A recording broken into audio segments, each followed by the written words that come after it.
Introducing the epic new Swift. Time to go swifting. A little less than a year ago, England proudly held both the ICC men's white ball titles. On the 5th of November 2023, 5th of October 2023, they began their defence of the ODI World Cup crown, and that didn't go quite to plan. A day short of 8 months later, they now launched their defence of their T20 world title, a defence they're hoping is dearly different to what transpired when they were in India 8 months back. It begins, though, at the site where they, for the first time, tasted ICC men's glory. Kensington Oval in Bridgetown, Barbados, is where England lifted the 2010 ICC Men's T20 World Cup crown, their first silverware in men's cricket, and that is where they begin their 2024 Men's T20 World Cup campaign. They go up against Scotland. We begin our build-up to England's first game on Maruti Suzuki Arena. Presents ESPN Cricket for Timeout in the company of Wasim Jaffer in our studio. Good evening, Wasim. Good to be back with you. Thank you. And we are also joined by Nick Knight, who joins us from the UK. Nick, it's a good afternoon to you, and England surely hoping for a better title defence than what happened a few months back. Well, yeah, evening, afternoon, wherever anybody is, but yeah, I mean, absolutely. You rightly say it was very disappointing last time around in India. I think they're in a different place this time in terms of their mentality, perhaps more so than anything else. I think that they've approached the series that there's a little bit more continuity about team selection and perhaps roles within team selection. So I think there's a very different feel about this particular defence, but time will tell. And it can never be easy rocking up their pursuit of the ODI World Cup defence, given how shaky it was. They have to put that behind quite soon, because it is a similar group of people, and England are so particular on not losing the mentality that's won them these titles. Yeah, I mean, the mentality obviously will remain the same and needs to be same because this format requires that kind of mentality, but the pitches are going to be challenging. That's something which is very interesting to see how they approach on those kind of conditions. Obviously 50-over format, it was a bit different because I thought they went really hard. That baseball stuff in a 50-over format is little difficult to achieve because the pitch plays different roles. Obviously it's a bigger format. So I think it's going to be interesting, but they've got the personnel. It's only interesting thing to watch is when the pitches are a little tricky, how their batters approach it this time around, whether they adapt or whether they go slam bang, which they are used to it. Yeah, the defence begins against Scotland.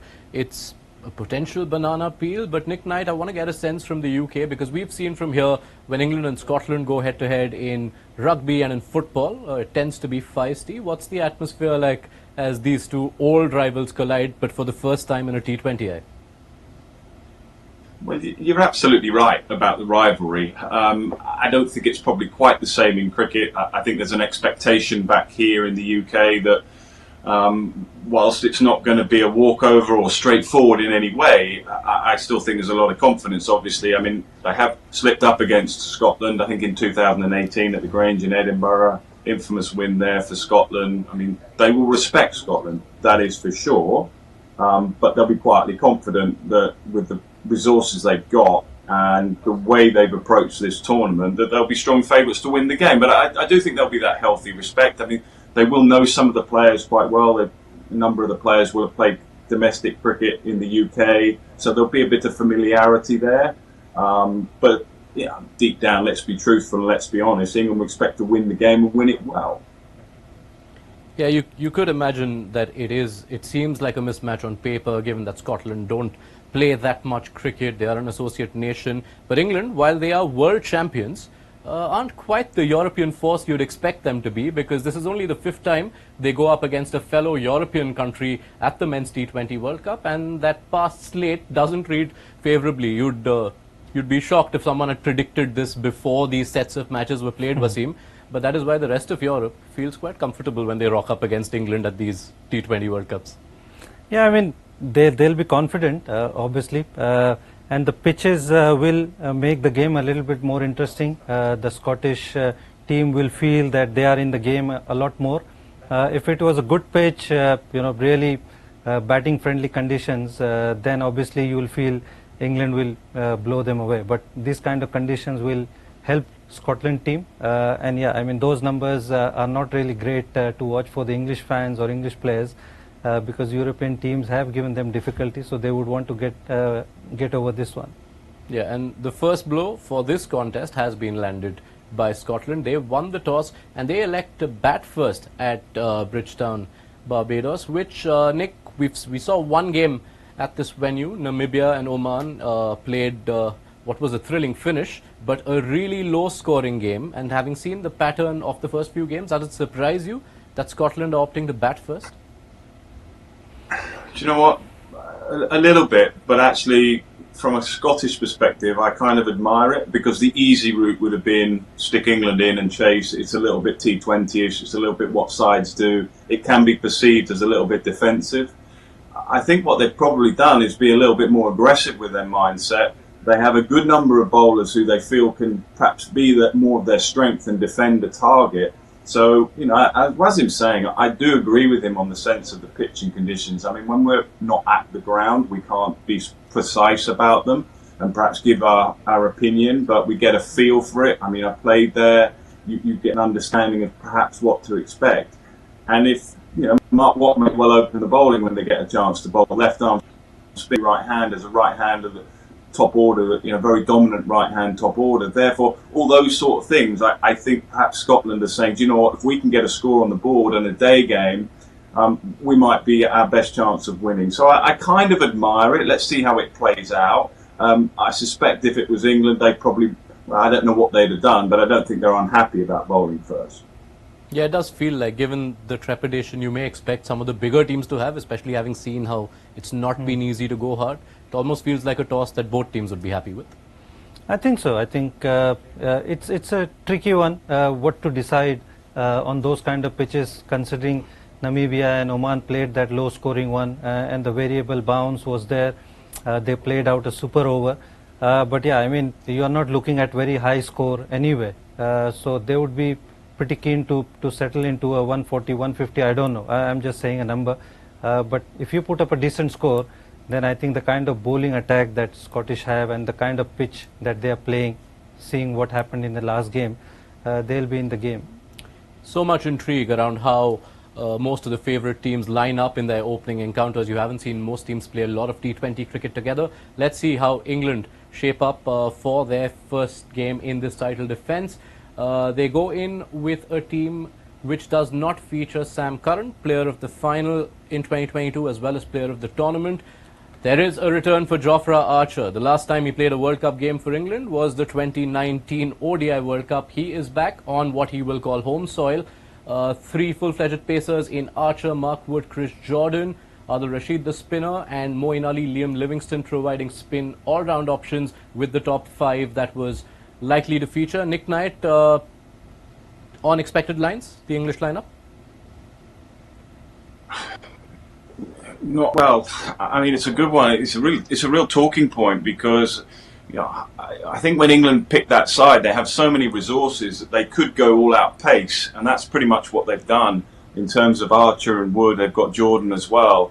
Will that fit the conditions? I wonder whether they've gone all out pace more to do with the opponents a little bit. So when you pick your side, you can base it around what you see below you on the pitch and conditions, or you can also base it on who you're playing against a little bit. Let's be honest, Scotland won't face the likes of Archer and Wood with that extra pace that much. So you can sort of jig it around and see, well, are you picking your side for the conditions or for the opponents? It looks to me, with the fact that we're expecting quite slow conditions, that they picked it for the opposition a little bit, because maybe the opponents will struggle with that side. They had two left-arm seam options in that squad, in Sam Curran and Reece Topley. None of them feature. Does that surprise you? A little bit of Reece Topley. I thought with the new ball, he's quite handy with that kind of bounce and the ball swinging in.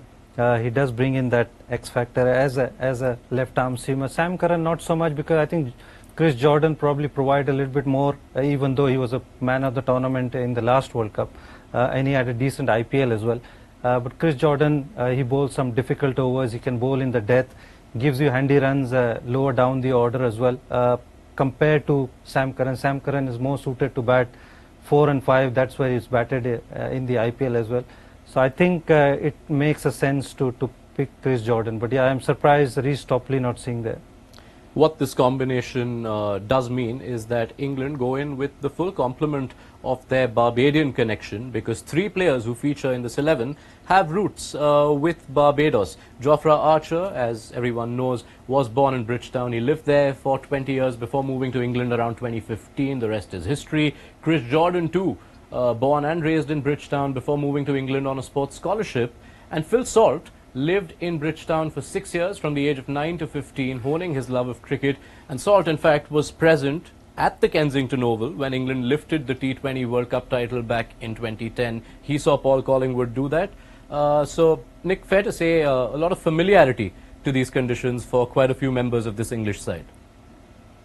Yeah, and you add to that the fact that England were over there recently. It wasn't their full front 11. It had a mixture feel to it, giving opportunities to perhaps players that weren't always going to be in this particular squad.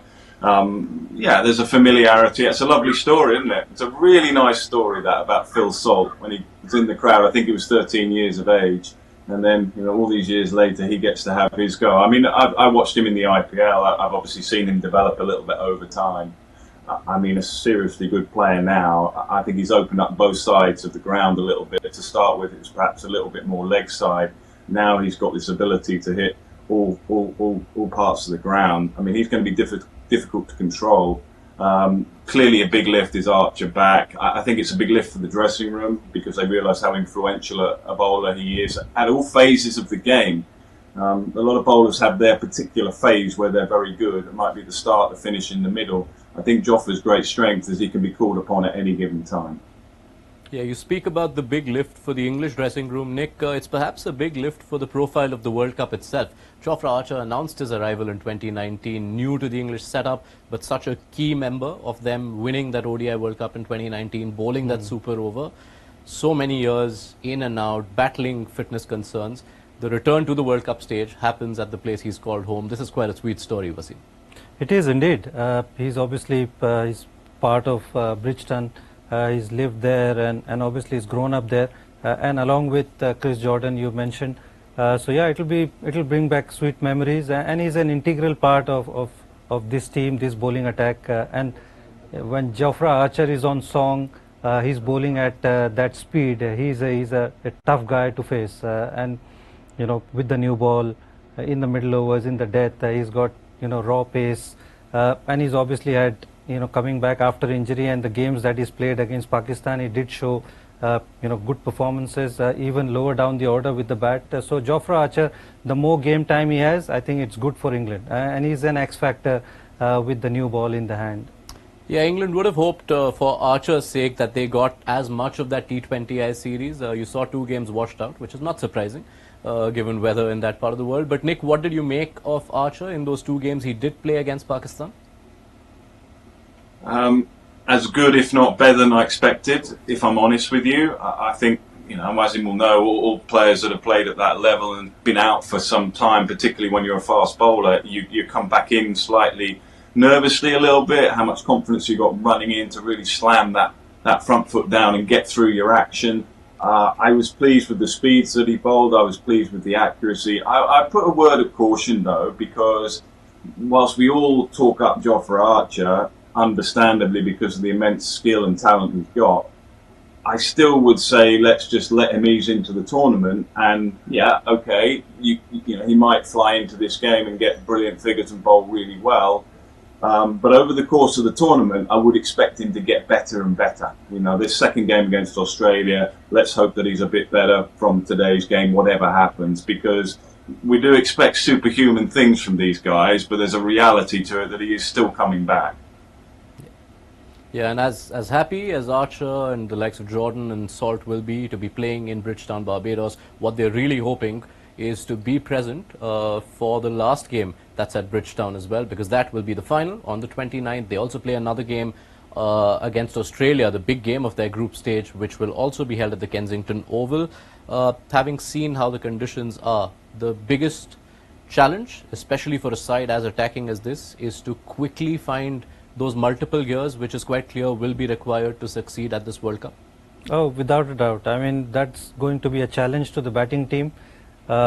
That's probably the mistake England did in the 50-over World Cup. Obviously, they didn't had great success because they went pretty much one-dimensional, slam bang right through their innings. But yeah, I mean that's going to be a challenge to them, how the wicket plays and whether they can adapt to the conditions. There's not many personal. I mean, I see Josh Butler is probably that guy who could play that dual role. But looking at that batting lineup, if conditions are a little tricky, I mean, Phil Salt obviously has improved quite a lot. If you look there, Johnny Bairstow struggles against spin. Will Jacks had a good IPL, so but he likes to obviously plays those big shots. Liam Livingston, I've got my concern about him. Harry Brook is a very fine player, but Moeen Ali is going to bat way down the order. So my concern is when the pitch is a little tricky, who's that guy? They had David Malan before, but we don't see him now. So who's that guy who's going to do that work in the middle overs? Yeah, it's exactly the pattern which stifled England at that ODI World Cup last year, Nick. The inability to reassess in trickier batting conditions. If this World Cup is to be played in largely slow and sticky conditions where recalibration becomes the need of the hour, who are the most key personnel, who are the batters who to you are the likeliest to succeed for England in such conditions? It's a good question. I mean, I got asked this yesterday, I think, when we did our sort of preview of the game, and I called out Moeen Ali as one of my key players, one of my top three, and the reason for that's actually the discussion we're having now, because I wouldn't be surprised if during the course of the tournament, maybe even today, he's the one left-hander that can come up into that top order. It is very right-hand biased, and therefore if there's a left-arm spinner or a couple of left-arm spinners, don't be surprised if England are flexible and just manoeuvre their batting line a little bit to suit A, the conditions, and B, the bowling attack at the time. So I think he becomes a really crucial, influential member of that top order, even though he might be at number 6. And also the experience that he has. That is going to be the conundrum, I think, for all sides, which actually, when you look at today's result of the toss, it might just have fallen in England's favour a little bit, because they've only just got out there as well, assessing conditions, and they're going to be chasing a target rather than setting a target. So that just might make it a little bit more straightforward for them today. We'll see. Just to go to a slightly broader lens, Nick, of course, after that ODI World Cup, the one thing England decided was that we're not going to take a hasty call. They stuck with the combination. There was no change of leadership, no change of coach. In that sense, this World Cup, given the potentially tricky conditions, becomes a litmus test for that pairing of Josh Butler and Matt Mott? Absolutely. Times 10, I would say. I think if, we can try and play it down if we like and say, well, this and that, Josh Butler, one along with Matthew Mott, they've had success. There's a huge degree of expectation now, and that is to their credit, these guys. Management, players. There was a huge expectation, and if I'm brutally honest with you, if England don't make the final, I think they will regard that as being a real disappointment. I know let's not get ahead of ourselves here, but that's how good the squad is. That's where they are right now. Now, things can fall down very quickly. We haven't had this game yet. But I think that's the level of expectation that they too will feel. If that doesn't happen, and it's a disappointing tournament for Butler and Mott, perhaps expect some changes at the back end of that, once the tournament's done and dusted and reviewed. So I think let's not get too dramatic about it, but I think it is a really important tournament for those two, absolutely. It speaks to the kind of pressure that they enter this campaign with, because when they entered that ODI World Cup, and I apologize, Nick, for bringing it up as often as we are, but it is an important theme to address nonetheless. They entered that ODI World Cup with Butler saying, we're not here to defend a title, we are the attacking champions. That recalibration, again, becomes such an important theme in this campaign. It is, yeah. I mean, I was also very surprised with the words that we heard before that 50-over World Cup. So obviously we're not hearing the same things now. So hopefully they would have learned that lesson, that this game demands adaptability, and I'm sure they would have learned their lessons from 50 overs. And we'll have to wait and watch. But there are some quality players in that side. So don't forget they are the world champions. The conditions, even though it was different, but they've got the personnel to do the job. They've got fast bowlers, they've got spinners, they've got quality batting lineup. Serious ball strikers. So they've got the tools to be the contenders to obviously lift that trophy again. All right. So that's the scene set for England. Let's see how Scotland line up, who are batting first after winning the toss. That is Scotland's 11. Richie Berrington, their skipper, won the toss and opted to bat. They've got George Munsey, Michael Jones at the top of the order. Brandon McMullen was in the runs in the ODI World Cup qualifiers, and a fair amount of bowling options, Nick. Is that what makes Scotland, is that perhaps Scotland's biggest strength, that they have quite a balance? Yeah, I think that's how they will see it. I mean, Brad Wheel, Brad Curry both play domestic cricket in the UK. Mark Watt, I think, is a real star. His left arm spin. I wouldn't be surprised, and this is me thousands of miles away. I haven't seen the pitch, but I wouldn't be surprised if that wouldn't be a bad idea for him to open the innings, open the bowling against, say, Salt and Butler, with that right-handed bias top order. So, I think there's enough strength there, absolutely. I think there'll be enough knowledge about the England players as well. George Munsey at the top of the order. I mean, if he has a good day, he's eye-catching. You can talk about all these other top players in the world. He smashes them. I mean, he'll take it on. I don't think he will feel intimidated.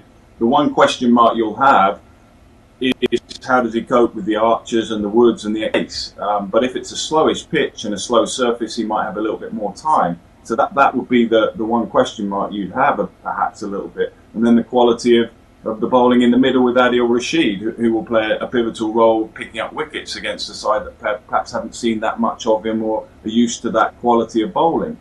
But yeah, they've got the players. I mean, they've got players who've had a lot of success at a slightly different level. So there's a huge amount of confidence in that team. There's a bit of a South African connection with a number of those players. So they've played a lot of cricket around the world. Some of them played in the Under-19 World Cup, a couple of years ago. So there's a familiarity with the conditions. Don't write them off. Don't underestimate them. Yeah, and just to back up the point of the dangerous tools available for Scotland in their batting, if you look at their top run scorers in this T20 World Cup cycle, Wasim, those are solid strike rates. Yes, we have to bear in mind that Scotland play their cricket more against associates, but George Munsey, Richie Berrington and Brandon McMullen are all part of the top four, and those strike rates indicate that they are batters quite capable of going hard.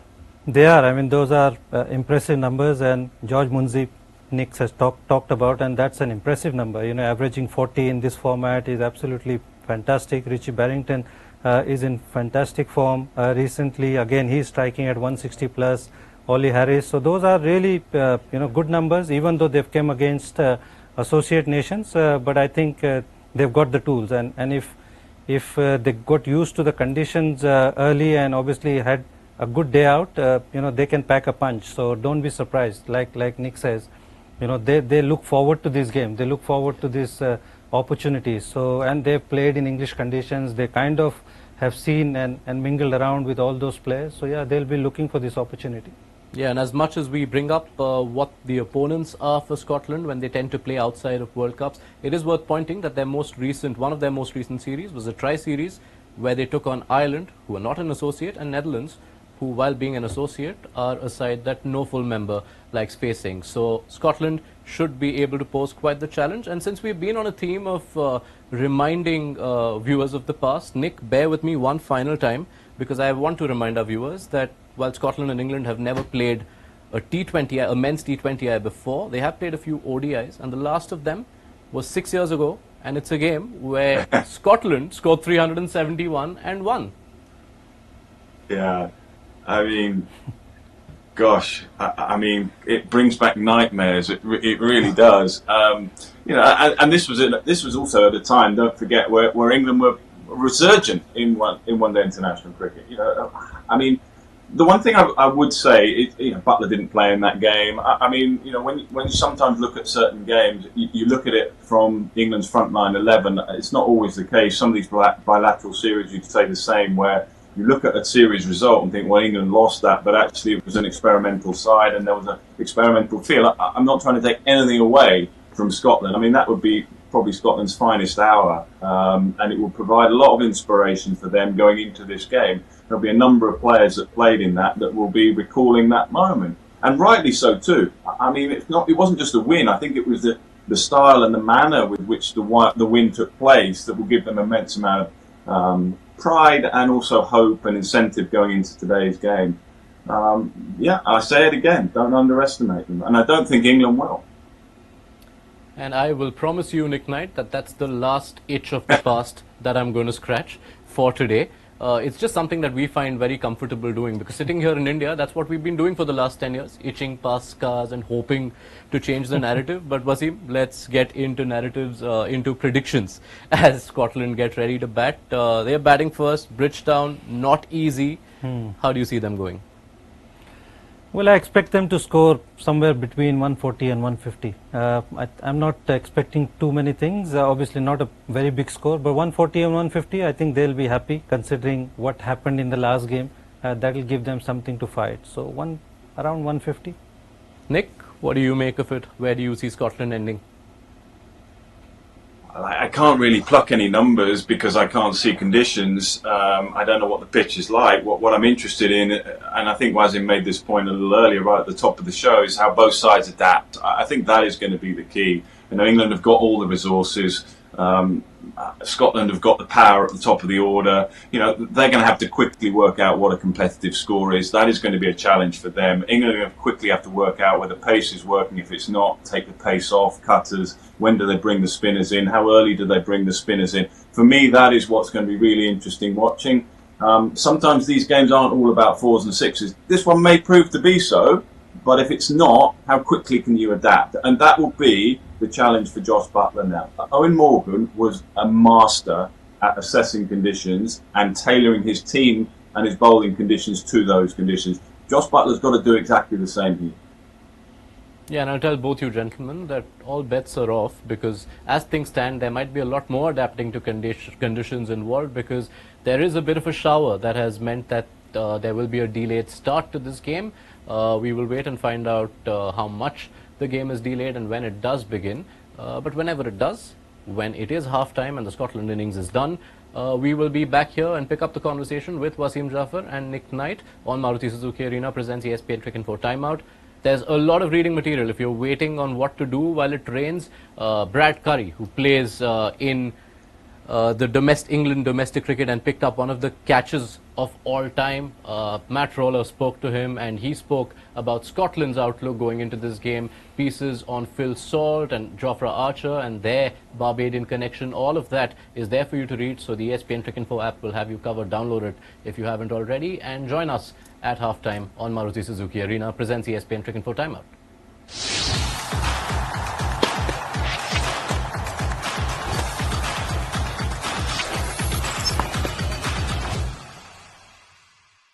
Introducing the epic new Swift. Time to go swifting.